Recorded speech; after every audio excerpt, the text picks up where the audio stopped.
बिहार में बदलने जा रही है बाहुबलियों की किस्मत, लेकिन इस बार उनकी मर्जी से नहीं, सरकार की मर्जी से। जिस जमीन पर कभी बाहुबली उगते थे, अब उस जमीन पर कानून की फसल बोई जा रही है। सम्राट चौधरी के गृह मंत्री बनते ही बिहार में अपराधियों और बाहुबलियों के खिलाफ सर्जिकल स्ट्राइक शुरू हो चुकी है और निशाने पर हैं वो जिन्हें कभी कोई छू नहीं पाता था।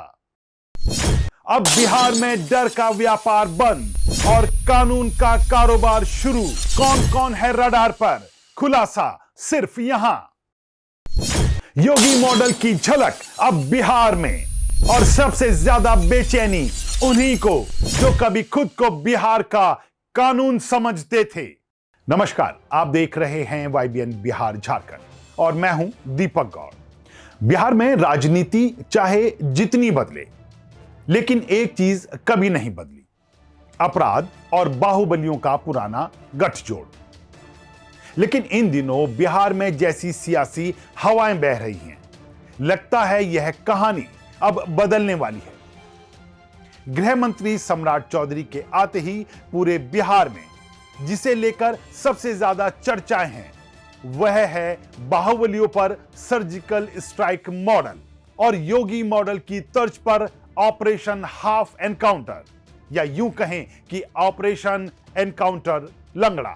मीडिया रिपोर्ट्स के मुताबिक पिछले कुछ दिनों में ही गृह मंत्रालय ने बहुत तेजी से काम करते हुए कई जिलों में अवैध शराब, बालू माफिया, जमीन माफिया, रंगदारी नेटवर्क और संगठित अपराध से जुड़े चेहरों की डिटेल सूची तैयार कर ली है। हम इस वीडियो में आपको डिटेल से सारी सूचनाएं दें। इससे पहले अगर आपने अभी तक हमारे चैनल को सब्सक्राइब नहीं किया है तो अभी कर लें और बेल आइकन का बटन दबाना ना भूलें। इस वीडियो को अंत तक जरूर देखिए, क्योंकि आज आपको कई सवालों के जवाब मिलने जा रहे हैं।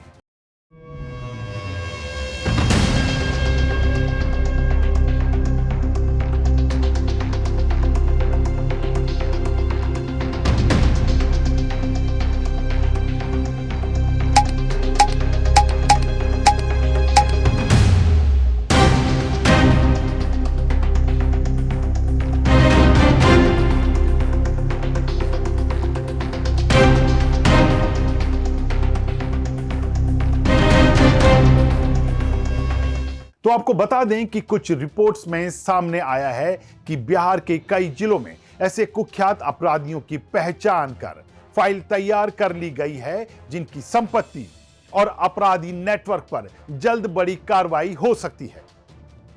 हालांकि कुछ के खिलाफ यह एक्शन शुरू हो गया है और कुछ को नोटिस भेजा गया है। यानी संदेश साफ है, अब बिहार को कोई बाहुबली नहीं, बल्कि बिहार कानून से चलेगा।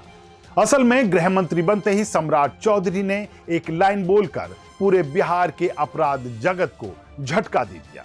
अब संगठित अपराध की कोई जगह नहीं है, अपराधियों की जगह सिर्फ जेल होगी।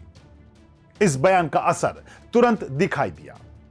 कई जिलों में मीडिया रिपोर्ट्स आने लगी कि पुलिस ने कुख्यात अपराधियों की लंबी लिस्ट तैयार की है। कुछ अवैध संपत्तियों का ऑडिट भी शुरू हुआ है। वहीं कुछ असामाजिक लोगों को कानूनी नोटिस भेजे गए हैं और अब जब्ती के साथ कुर्की की कार्रवाई अंतिम चरण में है। हालांकि एक सवाल अभी भी उठ रहा है कि यह सब इतना अचानक क्यों, लेकिन इसका एक छोटा सा जवाब भी दिख रहा है, क्योंकि सम्राट चौधरी प्लस बीजेपी और प्लस योगी मॉडल अब एक ही फ्रेम में दिखाई देने लगे हैं, इसलिए इस तरह का एक्शन आप लोगों को नजर आ रहा है। तो एक बार फिर से अपने दर्शकों को बता दें कि आखिर यह यूपी के सीएम का योगी मॉडल क्या है। यह कुछ उलझा हुआ नहीं, बल्कि साफ और सीधा एक्शन प्लान है, जिसमें अपराधी जेल में, माफियाओं की संपत्ति जब्त, अवैध कब्जे खत्म, गैंगस्टर एक्ट प्लस NSA जैसे कानूनी कार्रवाई। अब बिहार में भी वैसी ही भाषा सुनाई दे रही है।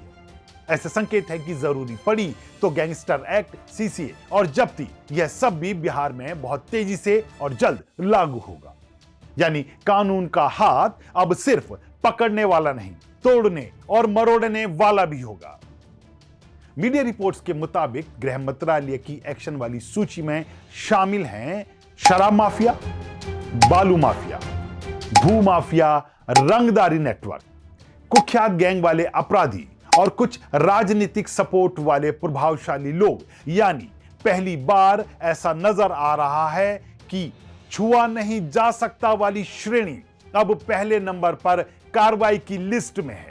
बिहार की राजनीति में बाहुबलियों के नाम किसी पहचान की जरूरत नहीं। ऐसा इसलिए कहा जा रहा है क्योंकि कभी ये नाम सत्ता बदल देते थे, तो कभी अपने डर से वोट बैंक और कभी अपने छल से वोट ही। लेकिन इस बार सरकार का संदेश बिल्कुल साफ है। बाहुबली चाहे जेल से लड़ें या जेल से राजनीति करें, अब बिहार उनसे नहीं कानून से चलेगा। और यहां सबसे बड़ा राजनीतिक संकेत यह है कि नीतीश कुमार का सुशासन मॉडल प्लस बीजेपी का योगी मॉडल इक्वल टू नई पुलिसिंग रणनीति। भाजपा इस मॉडल के जरिए एक राजनीतिक मैसेज भी देना चाहती है। देखिए, हम बाहुबलियों को भी छोड़ते नहीं हैं। अगर नीतीश कुमार सरकार में इस बार सम्राट चौधरी की अगुवाई में प्रदेश का लॉ एंड ऑर्डर मजबूती के साथ खड़ा हो गया, तो तय है कि आने वाले समय में बिहार के बाहुबलियों की फसल उगना ही बंद हो जाएगी और इसका सीधा लाभ मिलेगा बिहार को, यानी बिहार की जनता को। क्योंकि अगर यह संभव हो सका तो बिहार में उद्योग लगाना आसान होगा, निवेशकों में भरोसा बढ़ेगा, रंगदारी का दौर खत्म होगा, छोटे व्यवसाय सुरक्षित होंगे, प्रशासन की ताकत बढ़ेगी। बिहार में कई इंडस्ट्री बाहर इसलिए गई क्योंकि कभी ट्रकों से लेकर तो कभी फैक्ट्रियों से रंगदारी का लंबा दौर चला। लेकिन यदि सरकार वास्तव में जीरो टॉलरेंस को लागू कर पाती है तो यह बिहार के आर्थिक भविष्य का सबसे बड़ा मोड़ साबित हो सकता है। तो यह साफ नजर आ रहा है कि अगर प्रदेश में ऐसे ही योगी मॉडल की तर्ज पर कुछ समय तक काम हो गया तो बिहार में अपराधियों की रातें अब लंबी होंगी और आजाद हवा उन्हें कम ही मिल पाएगी। अब माफियाओं की दौलत उनके लिए सिरदर्द बन चुकी है क्योंकि पुलिस अब हर रजिस्टर को खोल रही है। बिहार में डर बेचने वालों की दुकानें अब बंद होने वाली हैं। अब वो दौर नहीं कि बाहुबली सियासत तय करें। अब शायद वो समय आ गया है कि जब सियासत उनके खिलाफ एक्शन तय करेगी। तो आपको बता दें कि बिहार के कई जिलों में पुलिस ने 66 से ज्यादा ऐसे अपराधियों की पहचान की है जिनके खिलाफ अवैध संपत्ति, अवैध कारोबार और हिंसक अपराधों की जांच चल रही है। खबरें हैं कि ऐसे 17 लोगों को कानूनी नोटिस भी भेजे जा चुके हैं, यानी पहला वार हो चुका है। अब दूसरी फाइलें खुलने वाली हैं। बिहार की राजनीति में बाहुबली हमेशा मुद्दा रहे, लेकिन इस बार माहौल कुछ अलग है। सरकार एक्शन मोड में है, पुलिस रेड मोड में है और अपराधी डर के मोड में है। अब सवाल सिर्फ इतना है, क्या यह मॉडल समय के साथ जारी रहेगा या फिर जैसे ही चुनावी मौसम आएगा फिर वही पुराना सियासी संरक्षण लौट आएगा? तो दोस्तों, अंतिम सवाल हम आपसे पूछने जा रहे हैं कि क्या बिहार में वाकई योगी मॉडल कुछ बड़े बदलाव लेकर आने वाला है? क्या आपको लगता है कि बाहुबलियों के खिलाफ यह कार्रवाई लंबी चलेगी? क्या इस मॉडल से बिहार में उद्योग और निवेश आ पाएगा? और आपकी नजर में किन किन पर सरकार को एक्शन लेना चाहिए? अपने विचार हमें कमेंट बॉक्स में लिखकर जरूर बताएं, क्योंकि बिहार के भविष्य की कहानी जनता ही लिखती है। आज के मुद्दा गर्म है कि इस एपिसोड में इतना ही। एक बार फिर से हम ऐसे ही एक नए मुद्दे को लेकर होंगे आपके बीच हाजिर। तब तक के लिए दीजिए इजाजत। नमस्कार।